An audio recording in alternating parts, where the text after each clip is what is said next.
এই জায়গায় অনেক যুবক বাইরে আসো, বাইরে তোমাদেরকে ক্রিটিসাইজ করার জন্য আসি নাই।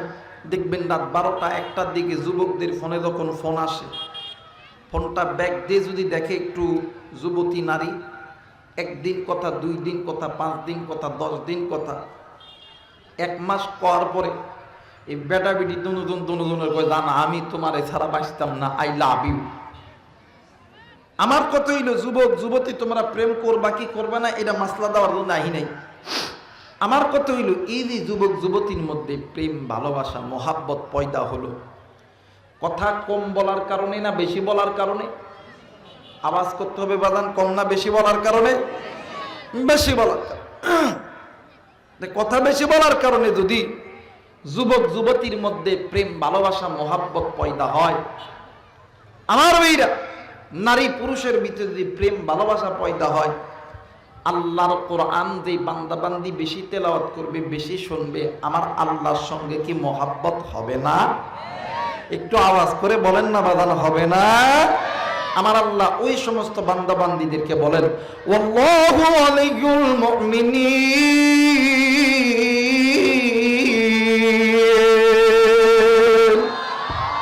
ওই বান্দাবান্দি আমি আল্লাহর বন্ধু, আমি আল্লাহর ওলি। বলেন তো দেখি, যারা আল্লাহর বন্ধু হবে, যারা আল্লাহর ওলি হবে, এদের কোনো ভয় আছে? এদের কোনো চিন্তা আছে? এদের চিন্তা নাই, এদের ভয় নাই, কারণ এদের বন্ধু আল্লাহ। আর আল্লাহ বলেন, ইন্নাল্লাযীনা আমানু ওয়া আমিলুস সালিহাতি কানাত লাহুম জান্নাতুল ফিরদাউসি নুজুলা। আমি আল্লাহ ওই বান্দা বান্দীদের জিন্দেগির গুনাহ মাফ করব, আমি আল্লাহ জান্নাত দিয়ে ধন্য করব। সুবহানাল্লাহ।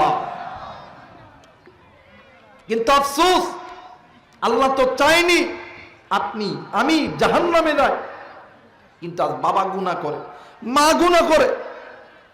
বাপ যদি নামাজি হয়, মায়ের যদি ডাকে ফজরের সময়, কিও নামাজ পড়তা না? মা এখন ঘুমের থেকে করে, হা নামাজি হয়েছে, কথা বলে। আমি কি বানাই কইতেছি মেয়ে? ডাক দেখ, হ্যাঁ নামাজি হয়েছে, যাও তো যাও, তুমি আগে নামাজ পড়ো গে, কথা বলে গে। স্ত্রী নামাজি স্বামীরে ফজরের সময় ডাকে, রান উডো নামাজ পড়তা না, ঘুমের ডিস্টার্ব করে, কথা কয়টাকে। মার বাবা গুনাহ করতেছে, কিন্তু একটা কথা মনে করে রাখবেন, যে ঘরের মধ্যে মা আর বাবা গুনাহ করে, ওই ওই স্বামী স্ত্রীর গর্ভ থেকে যে সন্তান হয়, ওই সন্তান কোনোদিন নেককার হয় না। আর মা আর বাবা যদি নেককার দিনদার পরহেজগার হয়, তাদের পেট থেকে জন্ম নিবে আল্লামা শাহ আহমদ শফি রহমতুল্লাহ আলাইহি, জুনায়েদ বাবুনগরের রহমতুল্লাহ আলাইহি, তাদের পেট থেকে জন্ম নিবে আল্লামা সাইদি সাহেব রহমতুল্লাহ আলাইহি, তাদের পেট থেকে জন্ম নিবে আল্লামা মামুনুল হক, তাদের পেট থেকে জন্ম নিবে জুনায়েদুল হাবিব, তাদের পেট থেকে জন্ম নিবে মিজানুর রহমান আজহারি। কথা বলেন ঠিক কিনা? আর যদি মা বাবা যদি গুনাহগার হয়, তাদের পেট থেকে জন্ম নিবে তসলিমা নাসরিন। কথা বলে কে? দাউদ হায়দার, কবির চৌধুরী। কারণ এরা কোনোদিন ভালো সন্তান হতে পারে? কথা বলেন, ভালো সন্তান হতে পারে না। এই জন্য মা বাবাকে গুনাহ ছাড়তে হবে, মা বাবাকে। মুসলমান ভাইরা আমার, বন্ধুগণ, এই দুনিয়া থাকার জায়গা নয়, কেউ এই দুনিয়ায় চিরদিন থাকবো না। এই দুনিয়া ছেড়ে আপনাকেও যেতে হবে, আমাকেও যেতে হবে। আল্লাহ বলেন, কুল্লু নাফসিন যায়িকাতুল মাউত, মৃত্যুর স্বাদ একদিন না একদিন সকলকেই ভোগ করতে হবে। কিন্তু রে মুসলমান, আল্লাহ বলেন, ইয়া আইয়ুহাল্লাযীনা আমানু কু আনফুসাকুম ওয়া আহলিকুম নার। হে আমার ঈমানদার বান্দা বান্দিরা রে, তোমরা নিজেরা জাহান্নামের আগুন থেকে বাঁচাও, তোমাদের আহাল পরিবার, স্ত্রী সন্তান মা বাবা ভাই বোনদেরকে জাহান্নামের আগুন থেকে বাঁচাও। আর কুড়ির টুকরা মুরব্বী, এরা কুড়ির টুকরা যুবক, এই জায়গায় আপনি আমি যারা এসেছি রে বন্ধু ও বাদান, প্রত্যেকটা মানুষের পিছনে আল্লাহ তাআলার আল্লাহ তাআলার হুকুমে মালাকুল মউত দাঁড়ায় আছে। আমার আল্লাহর হুকুম যখন হবে গো, এই ময়দান থেকে আপনিও বাড়িতে যাইতে পারি, আবার আমিও বাড়িতে যাইতে পারি। আবার আমার আল্লাহ যদি হুকুম করে এই জায়গা থেকে আপনিও মারা যাইতে পারেন, আমিও মারা যাইতে পারি।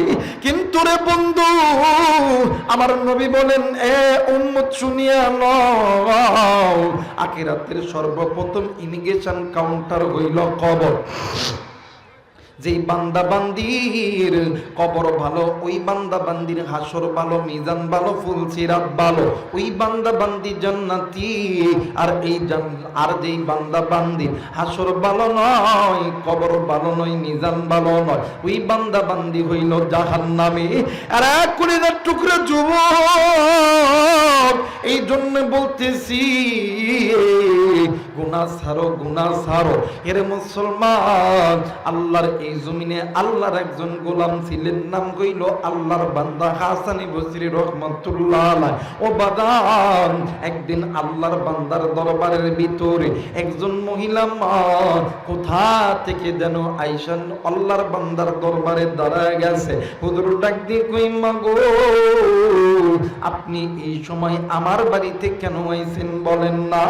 মা ডাক দিয়ে কই, হুজুর, আমি এমন একজন মহিলা, এই দুনিয়ার জমিনে আমার মা নাই, বাবা নাই, এই দুনিয়ার জমিনে আমার শ্বশুর নাই, শাশুড়ি নাই, এই দুনিয়ার জমিনে আমার একটাই মাত্র কলিজার টুকরা কন্যা সন্তান গো হুজুর। ও গো হুজুর, আমার সন্তান কয়েকদিন আগে মারা গেছে।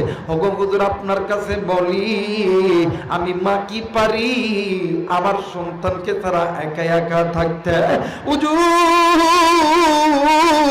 আপনার কাছে বলতেছি, আপনার কাছে এমন কোন আমল আছে কিনা যে আমলটা করলে আমার আল্লাহ আমার মাইয়ার সঙ্গে সাক্ষাৎ করা দিতে পারে? হুজুর ডাক দিয়ে কই, মা গো, এমন কোন আমল তো আমার জানা মতে নাই গো মা। ও গো মা গো, আপনি কি 5 ওয়াক্ত নামাজ পড়েন গো মা? মা জননী ডাক দিয়ে কই, হুজুর, জি আমি 5 ওয়াক্ত নামাজ পড়ি। ডাক দিয়ে কই, মা গো, আপনি প্রতিদিন এশার নামাজের পরে 2 রাকাত সালাতুল হাজতের নামাজ পড়বেন, আপনি আল্লাহর কাছে কান্নাকাটি করবেন। আর 2 নাম্বার হইল, আপনি যখন ঘুমাইবেন আপনি ডেনকাতয়ে ঘুমাইবেন, আপনি নবীর উপরে দরুদ পড়তে পড়তে ঘুমাইবেন। আমার মালিক আমার আল্লাহ আপনার চোখের পানি আর নবীজির দরুদের ওসিলায় আপনার মাইয়ার সঙ্গে সাক্ষাৎ করা দিবে। একটু আওয়াজ করে বলেন সুবহানাল্লাহ। এবারে মা জননী বাড়ি চলে গেছে। বাড়িতে যাইয়া প্রতিদিন দৈনন্দিন এশার নামাজের পরে 2 রাকাত সালাতুল হাজতের নামাজ পড়ে আর আল্লাহর কাছে কান্না করে। আর যখন ঘুমাইতে যায় ড্যান ক্যাত হইয়া ঘুমাই। জোরে বলেন আল্লাহু আকবার। আমার ভাইরা, এই আমল করতে করতে করতে করতে করতে করতে কয়েকদিন যখন অতীত হয়ে গেছে, আল্লাহু আকবার আল্লাহু আকবার, একদিন রাত্রিবেলা জনম দুঃখিনী মা ঘুমের মধ্যে স্বপ্নে দেখে তার কলিজার টুকরা সন্তানের কবরে জাহান্নামের আগুন দাউ দাউ দাউ দাউ করে জ্বলতেছে। আওয়াজ করে বলা যাবে না নাউজুবিল্লাহ? আরেকবার বলেন নাউজুবিল্লাহ। সবাই একটু হাতটা উঁচু করে বলেন তো দেখি আল্লাহু আকবার। একটু হাতটা নাড়াবেন, বলেন আল্লাহু আকবার। হাত নামান, সবাই একটু গলাটা একটু ঝাড়া দেন। আরেকবার বলেন। সবাই 2টা হাত উঁচু করে 3টা তাকবীর দিবেন আল্লাহকে খুশি করার উদ্দেশ্যে। দেখবেন যে তাকবীর দিব না, ওইটাই তার কাটার থেকে আইছে এই দেশে ইসলামটাকে ধ্বংস করার জন্য। যুবক ভাইয়া, মুরব্বী বাদান, একটু নজর করবেন কোনটার মুখ দিয়ে আল্লাহর নাম বাইর হয় না। যেটার মুখ দিয়ে আল্লাহর নাম বাইর হইব না ওইটা ওই ভারতের দালাল। কথা বলেন ঠিক কিনা? সবাই 2টা হাত উঁচু করেন তো দেখি, বলেন তো আল্লাহু আকবার। নারায়ে তাকবীর, নারায়ে তাকবীর। আল কোরআনের আলম, আল হাদিসের আলো, নারে তাকবীর। আল্লাহ কবুল করে নিক, জোরে বলেন আমিন। ভাইয়ারে তুমি বক্সটা একটু এদিক ঘুরাও তো। হ্যাঁ হ্যাঁ, এদিক ঘুরো। এদের সাউন্ডটা অনেক সুন্দর বুঝছেন, কিন্তু এরা বুঝতে পারে নাই পিছন দিক থেকে একটা মাইক দেওয়া লাগতো এই সাইড থেকে, তো সাউন্ড তো আসতেছে না, কানের সাউন্ড আসছে না, দেখতেছেন না আমার গলা ওভারলোড হয়ে যাচ্ছে। ওইটা একটু ঘুরাও, কিছু হবে না, মিসিং করবে না ইনশাল্লাহ, আপনি টেনশন মুক্ত থাকেন। ভাই এটা একটু ঘুরে নেন ভাই, সামান্য একটু ঘুরো, কারণ কানে সাউন্ড না লইলে আমার গলাটা টানে লইতেছে, অত জোরে কথা বলা যাবে না তো। ভাই বাদান ঠিক আছে, আর ইয়ে করা লাগবে না, আপনি এদিকে আসেন ভাই, একটু একটু, হ্যাঁ ওকে। তুমি বক্সের সাউন্ডের তোমার কন্ট্রোলে রাখো, হ্যাঁ। আল্লাহ কবুল করুক, ধরে বলে না আমিন। এবারে মা চলে গেছেন, মা রাত্রিবেলা ঘুমের ভিতরে স্বপ্নে দেখেন কলিজার টুকরা সন্তান জাহান্নামের আগুনে চিৎকার করে করে কাঁদতেছে। বলেন তো দেখি, সন্তান যতই খারাপ হোক না কেন, কোনো মা কোনো বাবা সন্তানের কষ্ট দেখিয়া চুপ করে থাকতে পারে? জোরে বলেন পারে?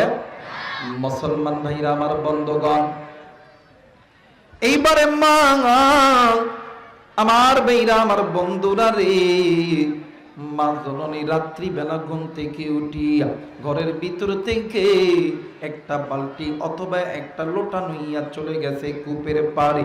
ও বাদান, কূপের পাড়ে যাইয়া মা জননী ওই কূপের ভিতর থেকে পানি উঠাইয়া ওই কবরের মধ্যে ঢালতেছে, আর ডাক দিয়ে কই এলাকাবাসী, আমার সন্তানের কবরে জাহান্নামের আগুন জ্বলতেছে। ও বাদান, এলাকার হাজার হাজার মানুষগুলি ওই জায়গার ভিতরে জাগ্রত হইয়া ডাক দিয়ে কই মা, এই কবরের মধ্যে তো কোনো আযাব নাই গো মা, আপনি অযথাই কবরের মধ্যে পানি ডালতেছেন। মা ডাক দিয়ে কই বাবা গো, আমি মা স্বপ্ন দেখেছি, আমি মায়ের স্বপ্ন কোনোদিন মিথ্যা হয় না। এইবারে মা জননী ওই রাত্রি বেলা 12 থেকে 13 কিলোমিটার রাস্তা পায়ে হেঁটে হেঁটে আল্লাহর বান্দা হাসানি বসরি রহমাতুল্লাহ আলাইহির দরবারে গেছে।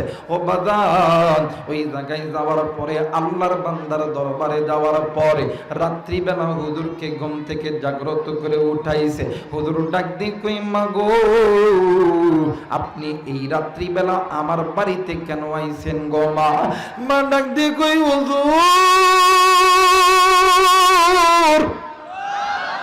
এই দুনিয়ার জমিনে এমন কোন মা নাই, এমন কোন বাবা নেই, সন্তান বিপদে পড়লে কোন মা কোন বাবা কোনদিন চুপ করে বসিয়া থাকতে পারে?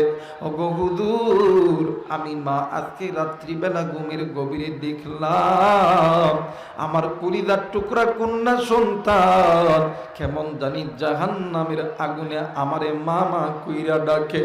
ওগো হুজুর, এই দুনিয়ার জমিনে এমন কোন মা নাই, এমন কোন বাবা নাই, সন্তানের বিপদে কোন মা কোন বাবা চুপ করিয়া বসিয়া থাকতে পারে? ডাক দিয়ে কই হুজুর,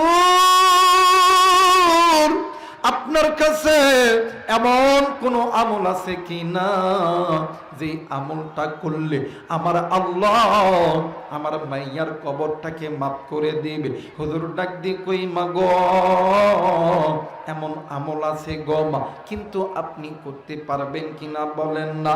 মা ডাক দিয়ে কই হুজুর,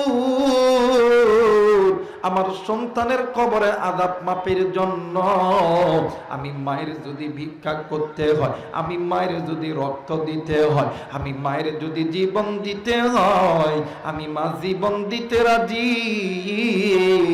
আমি মা জিন্দা থাকতে আমার সন্তান জাহান্নামে জ্বলবে, আমি মা এইটা সহ্য করতে পারবো না।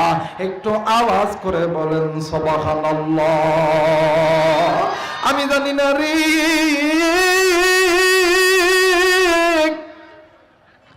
আজকে এই জান্নাতের বাগানে আসার সময় কোন কলিজার টুকরো যুবক, কোন মুরব্বী ওই মায়ের কবরের পাশ দিয়ে আইছে, ওই বাবার কবরের পাশ দিয়ে আইছে। খার মাদানি ডাক দিয়ে কই বেটা, আমি মায়ের কবরে আযাব হয়, আমি মা এই কবরের আযাব সহ্য করতে পারি না। খার বাপজানি ডাক দিয়ে কই বেটারি, আজকে কোন দুনিয়া, আমি মা আমি বাবার কথা তোরে মনে বলাইল। এরে বেটা, আমি বাবা একদিন তোর জন্য কি না করি না, সুদকে সুদ বলিয়া গণ্য করি না, গুনাহকে গুনাহ বলিয়া গণ্য করি না, হারামকে হারাম বলিয়া গণ্য করি নাই। এরে বেটা, তুই জানোস নি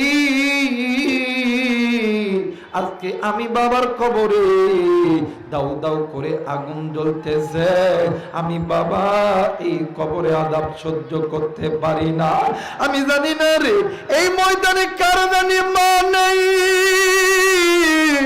আমি জানি না কার জানি বাবা নাই, কার মা বাবা দুনিয়া থেকে চইলা গেছে, কার মায়ের কবরে জানি জাহান্নামের আগুন জ্বলে, কার বাবার কবর জানি জাহান্নামের আগুন জ্বলে। কার বাপ ডাক দিয়ে কই বেটা, আমি বাবা এই কবরে আযাব সহ্য করতে পারি না। আরে মুসলমান, ওই মায়ের জন্য বাবার জন্য তুমি আমি হক্কানি রব্বানি আলেমদের সঙ্গে